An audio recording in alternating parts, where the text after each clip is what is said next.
Oh, good Lord, it is a scorcher today. Greetings to you from, well, an area I've done a ton of videos in the past. Really needs no introduction for a couple of reasons, partially because I don't really want to give up the spot. We're close enough to Boston, and this is one of those locations I like to, what am I trying to say here? Affectionately referred to as underrated. You know, whatever. We're up in, like, we'll just say broadly, we're up in the fells outside of Boston. So, for those of you who don't know, Boston is basically like a glacial basin surrounded by some low hills that are generally, very rocky and, are made up of predominantly rock deposited during glaciation. It is very, very hot. You'll have to bear with me here.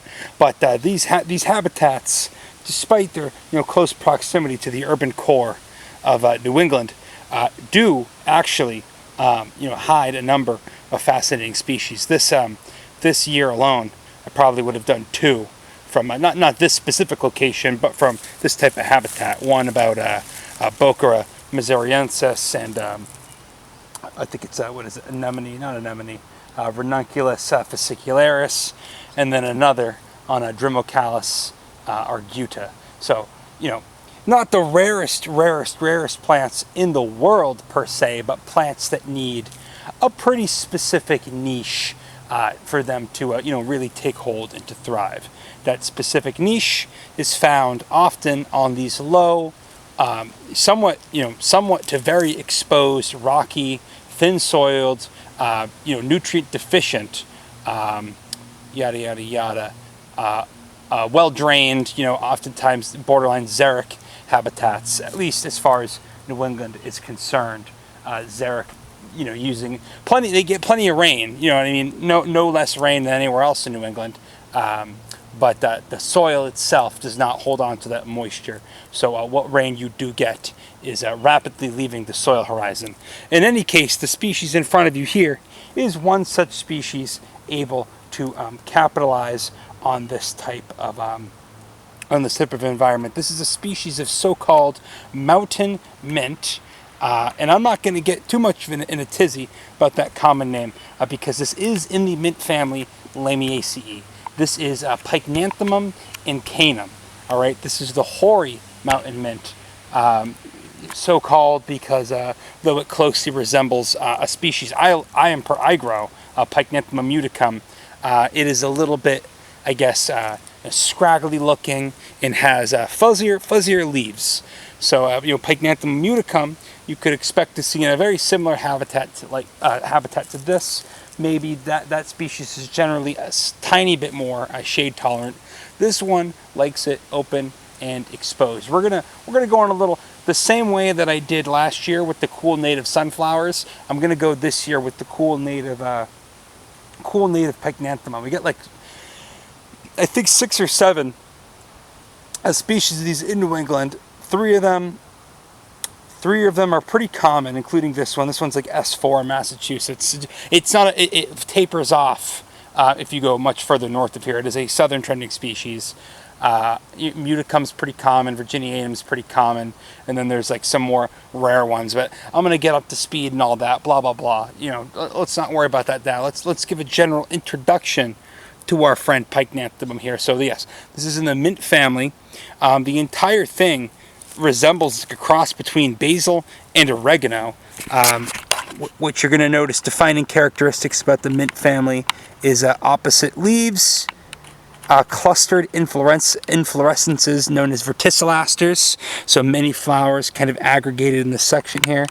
Here's another one up a bit higher. Verticillaster is the term for that. And those beautiful individual white and pink to purplish flowers in there are zygomorphic, meaning that they are, generally split in half only one way symmetrically, as opposed to something like you're looking at a rose flower. It's symmetrical in the same way a wheel is symmetrical. You split that thing in half from any point, it's going to be symmetrical. This one has one line. Zygomorphic flowers have one line of symmetry. All right. You also get just straight up non-symmetrical flowers like Strophostyles, some Fabaceae, especially the again, not to get too far off topic, but especially the Sace alpinoid peas produce asymmetrical flowers. In any case, another key feature of the flowers you're typically going to find in the family Lamiaceae, they are notably didynamous. Now, that's not limited to Lamiaceae. Other families in the broader order, Lamiales, like a penstemon in the what family is that in? Is it Scrophulariaceae or is it Plataginaceae? One way or the other. Actually, now it's going to bother me, so now I got to look it up because I can never, ever seem to get it right. Penstemon is in what family? Yeah, Plataginaceae. Okay, so Plataginaceae is in the order Lamiales, but it's a different distinct family. Still going to have zygomorphic flowers. Still going to have didynamous stamens. And what does didynamous stamen mean? Well, in the most simplest terms possible, if I can really get this thing to focus in there. Dynamous stamens, you can't really tell, unfortunately, but dynamous stamens basically just mean that the stamens, the male reproductive parts, are in two ranks. So you'll have two long ones and two short ones. Lamiales is generally dealing, zygomorphic flowers, floral parts of four, at least four stamens, opposite leaves, the dynamous stamens, and then some people will also state that they generally have square stems. That is not universally true. I mean, mint, the actual plant, like the mentha species, will have square stems, as will some other genera in the family, but that's not nearly as universal as some people claim it is. This has a round stem.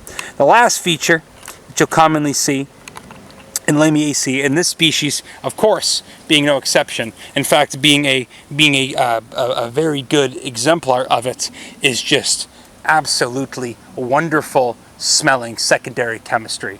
So Pycnanthemum, and I don't care about the edibility stuff. This is an edible plant. Has like a aroma and flavor somewhere in between like mint and oregano. And I'll have to look it up. I think that this is right down the center, like in that core Menthiae tribe of plants. I do believe it is relatively closely related to like oregano and like actual culinary mint. So there's 1.5 million reasons to plant this thing. If you're into the whole native gardening thing like I am, habitat restoration, I'm growing Pycnanthemum. I grew a Pycnanthemum muticum, and it did very, very well. I've got about 12 or 13 extremely healthy pots full of robust plants. Lost almost none of them. Will be going in the ground this fall to overwinter. They're powerhouse for pollinators. This one actually still got a few guys in there. When I pulled up on the spot here, this thing was just absolutely covered in bugs. Unfortunately, because I've been kind of fucking with the thing, a number of them have decided to go and fly away. But they'll be back. Great plant for pollinators. It's, if you really need a quote reason to care about plants, like an anthropocentric reason to care about plants, it can be used, as an herb. In fact, am I brave enough to kind of just take a little swipe on it and just see? I know Muticum, the one I grow, clustered Mountainmint. Oh, that smells. I broke a little piece of a leaf off. It just smells fantastic. It is like a cross of mint and oregano with like a little bit of sweetness to it. Let's take a little nibble here.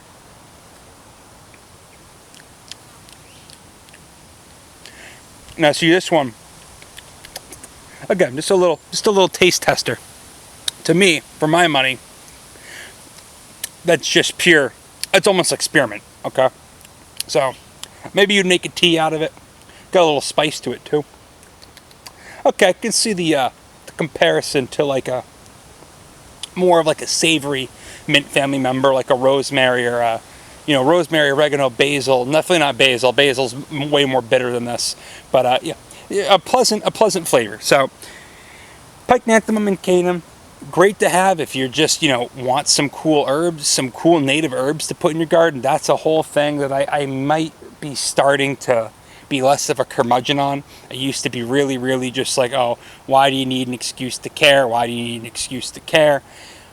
Planting some of these native herbs that were probably, used in culinary practice by, Native Americans, by, the indigenous people of the continent and the region. I'm kind of softening to the idea. It's kind of a cool thing. It might be interesting to have a whole section of the garden that's like, hey, these were, prominent plants used, in culinary tradition. Yada yada yada. Just an interesting perspective to take. I am a hypocrite because I love blueberries, and that's an indigenous fruit to North America. I know you guys have like your own vaccinium species out there in Europe that you're just like, they're the original blueberries. 90 to 95% of blueberries in cultivation, I think, fact check me on this, I'll fact check myself, I think even the blueberries you guys, I know you have your own vaccinium species out there. Some of the vaccinium species you guys have are native here too. They're circumboreal species. Lignanberry is a perfect example of that. Lignanberry is quite rare in New England, more common in Canada. Same species that you guys are making lignanberry jam out of up there in Scandinavia in the Alps. It is the same species. Ours is a different subspecies. It's a smaller alpine subspecies, but the same species nonetheless. So anyway, we're going to cut it off there. Things drifting out of camera. I see these planted, just various species of these. I think they're all endemic to North. It's the genus itself might be. I'm 90% sure it's endemic to North America. Again, fact check me on this. Oh, and what I was going to say before, even the cultivated blueberry that you guys have in Europe, even though you have your own vaccinium species, I believe is still Vaccinium corymbosum, or cultivars of Vaccinium corymbosum, the North American northern highbush blueberry, because it is very productive and makes like the sweetest fucking fruit you've ever had. That's what I've got in my yard. That's what we see. Sometimes you'll see them in like a music forest, but usually like in a swamp or along a bog edge, you'll find them. So in any case, not trying to stir any divisiveness there, but I think we're going to take a look to see what else is growing around here. Pycnanthemum eutrochium. Put it in your garden, put it in your mouth if you really have to and if you really want to. It smells incredible just standing next to the thing. We're going to look at a couple of other species growing in the habitat here along with it. I'm going to go check in on the woodlily population on the other side of this hill, and we'll hopefully stay nice and cool for the rest of the day. So we'll check back in with you in a moment here. Okay, just got to hop back on for a second just to clarify a point with the whole blueberry thing. So the quote European blueberry, also known as a bilberry, is Vaccinium myrtillus. I was mistaken. We have something called Vaccinium myrtilloides in the United States, which is like our velvet leaf blueberry. So there's a little bit of a one is named for its resemblance to the other. However, I was able to find a little bit of information that, well, Vaccinium myrtillus is like foraged. The blueberries that you guys are probably finding in grocery stores are cultivated versions of, well, cultivars, I guess, of Vaccinium corymbosum, just because, as I had said before, it is generally considered like the most productive and palatable blueberry. Vaccinium myrtillus is a slightly tangier flavor, according to what I'm reading, and it is what do you call it there? It's a smaller plant, so they grow the bigger one where they can cultivate it, yada, yada, yada. Don't know why I'm talking about blueberries now. I just felt the need to fact check myself. And regarding the Pycnanthemum here, its most common culinary usage, especially Pycnanthemum incanum, is to be used as a tea, which I can definitely see how that would, be somewhat delicious. So not trying to necessarily stir any divisiveness there with the blueberry debate. I get into it on Reddit sometimes with the Europeans and colloquial differences, and they're like, oh, it's called something else here versus there, and I'm just like, hey, just yet another fantastic reason to stick to the scientific names. Blueberries and cranberries, bilberries, whatever the hell, all in the genus Vaccinium. We got like 12 species of Vaccinium here in New England. I'm not sure how many you guys are working with over there in like Western Europe. Probably quite a few given the similarity of the climate. And again, some of them are truly shared between the continents. Actually, Vaccinium angustifolium would not be an inappropriate species of blueberry to be talking about, because that is one that likes this type of habitat. In fact, maybe if I can find a nice plant, I'll shoehorn it in for your amusement. Alright, in this goofy looking thing right here is Triodanis perfoliata. This is like an annual in the family Campanulaceae, so same family as bellflower, same family as lobelia. So really widespread annual, found all over North and South America. Somewhat invasive and weedy in other parts of the world, but in New England it's generally confined to the southern half of New England and generally confined to these rocky, kind of barren habitats. It's a real nice one. You can see the things past flower now. Real beautiful purple bellflowers on it, and that always got lots of seed in there too. That'd be a fun one to grow. I didn't bring any seed bags on me though. Gotta learn my lesson with that one. You can see the clasping perfoliata comes from the fact that those leaves kind of just emerge from, like, they almost emerge around the stem, for lack of a better term. Real fascinating plant structurally, and a real pretty one in general. Got one more thing to show you up over here, and then we'll go check out. I yapped a lot. And if you're a European viewer, just know hey, listen, white guy in America. Only socially acceptable for me to bust your balls, and that's all I'm doing, busting your balls. You know, trust me, it's a fucking hellscape here right now, given everything that's going on. But I do find my online interactions with those across the pond, especially there in the UK, to be somewhat interesting. No hard feelings. You know, it's a give and take. So you can feel free to shit on any number of the horrendous things going on in the United States, but generally speaking, I'm more comfortable with what I'm familiar with, and I just always find it amusing when it's like, no, it's not called that, it's called this. Actually, it's a blah, blah, blah, and I'm just like, buddy, calm down. Gotta remember, you're living in a post-Columbian exchange Europe. A lot of that shit you guys eat wasn't there 400 years ago, so we're just talking about plants here. Low stake shit. Anyway, Triodanis, perfoliata. I had one more thing I was going to show. I lost it. Give me a second. Okay, here's the last guy here. So this is Capnoides sempervirens, another one of those super, pretty widespread annual. Same thing going on here. Likes the open, exposed habitats. I'm going to try something with the cameras here. I'm going to try and do a little multi-camera thing.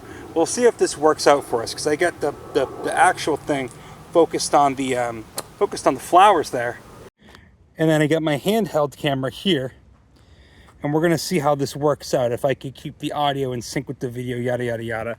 So there are the flowers. All right, that's what's currently filming the close-up on the flowers there.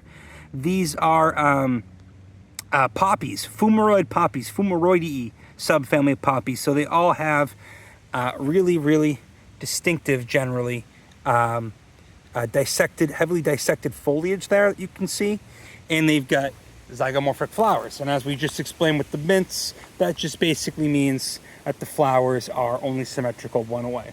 These things start blooming at the end of April, but given the fact that they're annuals, they continue to germinate and propagate throughout the year, basically until the season comes to a close for them. The annual habit's not the most common thing here in New England, because it generally benefits plants to be forbs or be woody, to compact every year. If this was a desert, out in California, they get a ton of annuals. Here in New England, we get a lot of woody perennials. So that chalky foliage there, that's an adaptation to the exposed habitat. Just helps, repel some of the sun's rays. And in fact, I didn't even mention this when we looked at the Pycnanthemum, but you'll see the exact same thing on Pycnanthemum, okay? So that, whitish bloom to the foliage, almost like it's a very, very soft, downy set of hairs. That's going to help retain moisture. That's going to help keep your leaf temperature cool. That's a whole, that you do that because you want to stay cool in an exposed habitat. These can grow in pretty shitty conditions that other plants won't tolerate, which is beneficial to them, and they do it using these various adaptations of pointing out. So you get your Capnoides sempervirens. Cut back to the close-up cam if I had not already. Beautiful zygomorphic flower. We'll see if this technique works, because oftentimes I'm trying to show you close-ups at the same time I'm trying to show you more contextual what do you call it there? A more contextual zoomed out shot. I could have sworn I saw a little woodland sunflower here too, not in bloom, but we'll see if we can find that. If not, I'm not really sweating it. You know what? I don't really care anymore. So anyway, Capnoides sempervirens. Switch back to this one. Pycnanthemum incanum. And what was the other guy we was looking at there? Triodanis perfoliata. Oh, hang on, here he is. There you go. This little guy right here, that's a tiny woodland sunflower. These guys won't be blooming yet. Nice and strigose. How about that? Anyway, it's gonna do it for this section. Let's honestly go check out the probably just go check out the wood lilies and cut this off. This has been a long enough rambling video, and I really just wanted to come see the Pycnanthemum. So we'll check back in a minute. You know, I haven't edited many of them, but I can imagine at some point 6 or 7 months from now, somebody leaving a comment that basically just says like, shut the fuck up about Asplenium. But I won't. Also, key component of these types of habitats, absolutely iconic plant, these types of habitats, Asplenium, platyneuron. A fern that doesn't like it too moist. Ebony spleenwort. Very nice. Probably the most common species of spleenwort you're going to get in New England. Some of them are quite rare. Look at those sorry. Nice and lined up. Pretty much ready to start dehissing soon. You know, these more xeric cliff-adapted ferns are always impressive to see. Like, you know, the chilanthoid ferns. This is not a chilanthoid fern, but shares a similar niche. Look at them, just coming down the rocky exposed path here, completely unbothered. Ooh, looks like you got a, what do we got there? Oh, you got a woodsia? You a woodsia? You might be a woodsia. Hang on. Yeah, I think that's woodsia obtusa. I think that's the, I forget what the common name is for it actually, but it's the common woodsia, you know, a cliff fern, so to speak. So you see these two together a lot in these habitats, the Asplenium, platyneuron, and woodsia obtusa, or obtusata, whatever it is. I'll have to confirm on that one, but I'm 90% sure. This is one of the so-called cliff ferns. Sorry there for the little dots, as you would typically expect to see. What you get here? This is Boardinia canadensis, or Boca canadensis, whatever a fucking genus is put in now. Maybe so. Maybe so.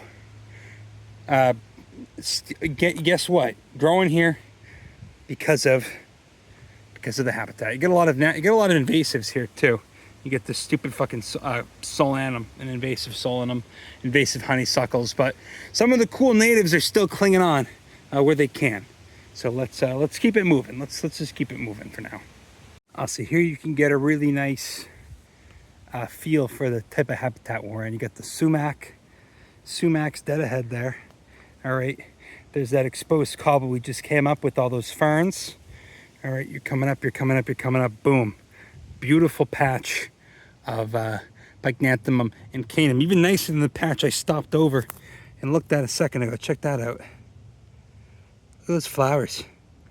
This one much closer to full bloom here. Again, just that silvery, scaly texture. That's not a wax. That's just little hairs. Look at perfectly adapted to be in full bloom in the scorching July heat. What a wonderful plant. Put this in your, I swear to God, you should put this in your garden. Things covered. Well, not this one. Again, not this one, because I just disturbed. You got beetles and ants and flies all over the thing, you know. Maybe we won't get hummingbirds, but you can put stuff in for the hummingbirds. It's a beautiful plant too. I mean, it looks like something that somebody would take in another part of the world. Because again, people just do this for some reason. You take plants that are, they're plenty nice in their native habitat, and then people take them and they appreciate them overseas. Like Joe Pyeweed in the UK is a perfect example of that. It's only native to the eastern half of North America, but it is widely cultivated and grown in Europe. In North America, people cut that shit down with weed whackers for some reason. So like you're incapable of appreciating what's native to your habitat. And I'm sure likewise in Europe, they take a bunch of their cool native plants and replace them with North American and Asian species, and likewise in North America, likewise in Asia, likewise in Australia. Anywhere you go, you know what I mean, you're going to have that. Like acacia trees in California are one of the biggest ecological blunders that people have ever done. Meanwhile, half of them, you know, they're declining in habitat in Australia. It just, make it make sense to me, because it just doesn't. The more you think about it, the more it truly does not make sense. The only thing that is a weed, in my opinion, is something that has been introduced from a you know, out of ecological context plants that do nothing to serve the environments they've been placed into. Granted, you have some naturalized non-native plants that aren't the worst thing in the world. Like, I'm not out here freaking out about dandelion the same way that I am freaking out about honeysuckle. You get the idea. We don't have to continue along this train of thought for much longer. But it's just one last look at that. I'm probably going to see more of it, in fact, actually, as we go across the hill here. Pycnanthemum incanum. Beautiful silvery foliage. It gets the complete package. It's like Jason Funderburger from Over the Garden Wall. He's the complete package. Can make my friends crack up anytime by doing my impersonation of him. If you've never seen Over the Garden Wall, I mentioned Owl House in a video from Connecticut, so I'll be mentioning more cool shows I like. I guess, you know, check out Over the Garden Wall if you haven't. I probably said that in another video in the past, but he just does like this, hey, word. Yes, it just cracks me up every time. I do that to my old roommates, and it would crack them up for some reason. In any case, down here, we've also got some kind of mystery fabid, maybe a Lespidiza, whatever the hell they call it. Maybe a Desmodium. I'm not too sure. I'll have to take some photos and maybe see if I can figure it out. Yeah. See, my Pycnanthemum that I got growing are about this big right now, but they can get sizable, 3, 4, 5 feet tall. They fill in real nice. They spread, easy to take care of. They're forbs, so at the end of the season they just die back to these stalks. You know, if you don't want it over the winter, you should leave the stems of your forbs over the winter. By the way, you shouldn't, you know, clean it out at the end of the season. You should leave it. But if you have a, you know, particularly annoying HOA, you know, run by Karens or whatever, you can, you know, you can cut them back, I guess. But really, you should leave those stalks over the winter. Are really important habitat for overwintering insects. They're either hiding out in there over the winter from the cold, or they're laying their eggs in there for the next season. So, okay, I'm gonna move on. So New England, not particularly hot, not particularly dry, but it does get hot. I mean, it's like 90 degrees right now, and relatively humid. And as you can see, when you're on packed down soil to borderline rock, I mean, this rock face, the heat kicking up off of it is rather intense. You know, you need to have certain adaptations to deal with this. Like this whole cluster, this looks like nothing to most people because most people don't fucking pay attention, all right? What you've got here, do this without tripping. You got a cool Hypericum, which is, believe it or not, in bloom, but the flowers close as the day goes on. Hypericum gentianoides. So those will open back up in the morning. This is a native Hypericum. You get a ton of the invasive Hypericum perfoliatum here as well, but we don't really give a shit about that. And then, of course, more of the Capnoides sempervirens. Not only, look at everything around this thing is either dormant or dead. And this guy, happy as a clam, still blooming. All right, just because, you know, you're not in a desert doesn't mean you don't have to have plants with some xeric adaptations. If I'm not mistaken, this could be, if it's not just some type of moss, maybe a Selaginella. I'll have to double check on that. I'm not so good with those, but that could be like Selaginella rupestris. And then what else? What else was behind me here? And then, of course, you know, growing extremely diminutive Netalanthus canadensis, a blue toad flax. All of these plants, you know, just able to not only survive but thrive. They won't grow in a shaded in canopy. They won't grow inundated with water. They need it open and exposed and hot and blasting. And they are here because this is the time of year where they're doing their thing. Also, you know, I said I was going to try to shoehorn blueberries in here. Not growing, not quite as exposed as those plants over there, but still on the rock face in the shit soil. You're going to have Vaccinium angustifolium, the low brush blueberry. So unlike corymbosum, which grows in swamps, bogs, and places like that, this one's growing in shit like this. Also, you'll see it in like any dry woodland. It'll be a predominant, you know, understory cover. Needs a little bit more shelter than the stuff growing out there, but not much, not much. Generally does not want to, generally does not like rich, you know, wet waterlogged soil. Likes it thin, likes it acidic, and can really tolerate a considerable amount of exposure, you know. Trees you expect to see in this type of habitat, you get your bare oak, Quercus ilicifolia. Never grows bigger than, you know, never grows bigger than this. A northeastern endemic. Great plant to have around. Gonna have some hickories. Couldn't tell you what species. And then of course, omnipresent, one of the weediest trees, even where it's native, weedy, and some people find it obnoxious. Your Juniperus virginiana. You're so often inappropriately called red cedar. Not a cedar at all, not even in the same order as cedars. This is in the redwood family. Cupressaceae, you know, more closely related to you know, your redwoods, your thuyas, Camus cypress, what's the other one there? Cupressus, your cypresses. Oh yeah, and of course, who could forget Pinus virgina, pitch pine? Your like quadrifecta of even a red maple can hack it up here, but that's like the most common tree in eastern North America right there. It grows in all sorts of types of habitats. And hey, look, case in point, look at, here's all other species of blueberry.